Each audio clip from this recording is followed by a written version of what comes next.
بسم اللہ الرحمن الرحیم۔ اس سوال کے جواب میں کہ کیا کوئی خاتون مکمل حجاب کے ساتھ بائک یا اسکوٹی چلا سکتی ہے،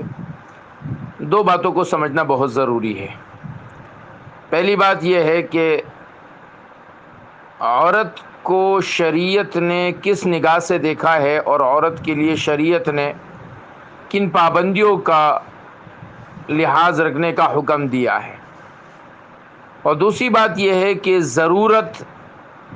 کس کو کہتے ہیں اور وہ کون سی ضرورت ہے کہ جس کی وجہ سے کچھ چیزیں جو ہیں وہ اس کا کرنا جائز ہو جاتا ہے۔ تو پہلی بات یہ ہے کہ عورت کو شریعت نے ایک عزت قرار دیا ہے، احترام قرار دیا ہے، اور کسی عورت کو ایذا دینا، تکلیف دینا، بے عزتی دینا، یہ اس مرد کو بے عزت کرنا اور ایذا دینا ہے جو اس عورت سے متعلق ہے، چاہے وہ باپ ہو، بھائی ہو، بیٹا ہو یا شوہر ہو۔ لہٰذا عورت کی عزت جس چیز میں محفوظ ہے اس کو اختیار کرنے کا حکم دیا گیا ہے۔ اور ہم جب حضور صلی اللہ علیہ وسلم کی زندگی کو دیکھتے ہیں تو آپ علیہ الصلاۃ والسلام باوجود اپنے جاہ و جلال کے، آپ علیہ السلام اپنی بیوی کے لیے بیٹھتے ہیں اور وہ آپ کے گھٹنے پر پیر رکھ کر جو ہے وہ کجاوے میں بیٹھتی ہیں، اور آپ خود اپنے ازواج مطہرات کے کجاووں کا خیال رکھتے ہیں۔ اور ایک مرتبہ جب آپ گرے اور آپ کے ذات صفیہ تھی تو آپ علیہ الصلاۃ والسلام نے اپنی طرف جلدی سے آنے والے صحابی سے فرمایا کہ مجھے چھوڑو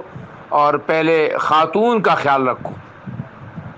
تو اس لیے اصل چیز تو یہ کہ خواتین چھپی رہے، ڈکی رہے، اور ان کی ضرورتیں گھر والے پورے کریں، چاہے وہ گاڑی کی شکل میں ہو،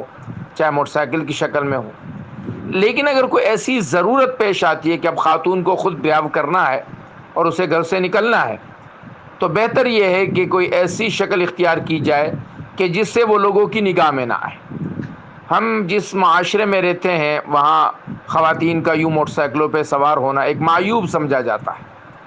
اگرچہ وہ مکمل طور پہ باپردہ ہو تب بھی ایک طرح سے یہ ایک اچھی نگاہ سے نہیں دیکھنے والا عمل ہے۔ اس کے بنسبت گاڑی چلانا اب ہمارے ہاں کچھ زیادہ معیوب نہیں رہا، تو کوشش کرے کہ موٹر سائیکل پر جو ہے وہ سوار ہوں تو پیچھے سوار ہوں، آگے نہ چلائیں۔ لیکن اگر ایک خاتون ایسا کرتی ہیں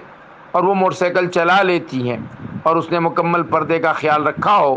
تو ہم یہ کہیں کہ یہ بالکل اس نے حرام یا ناجائز کام کیا، تو ایسا تو نہیں کہہ سکتے، کیونکہ ظاہر ہے ایک خاتون کو دور جانا ہے، پیدل جا نہیں سکتی، کوئی ان کو لے جانے والا نہیں ہے، تو رکشے ٹیکسی وہ سمجھتی ہے کہ میں محفوظ نہیں ہوں،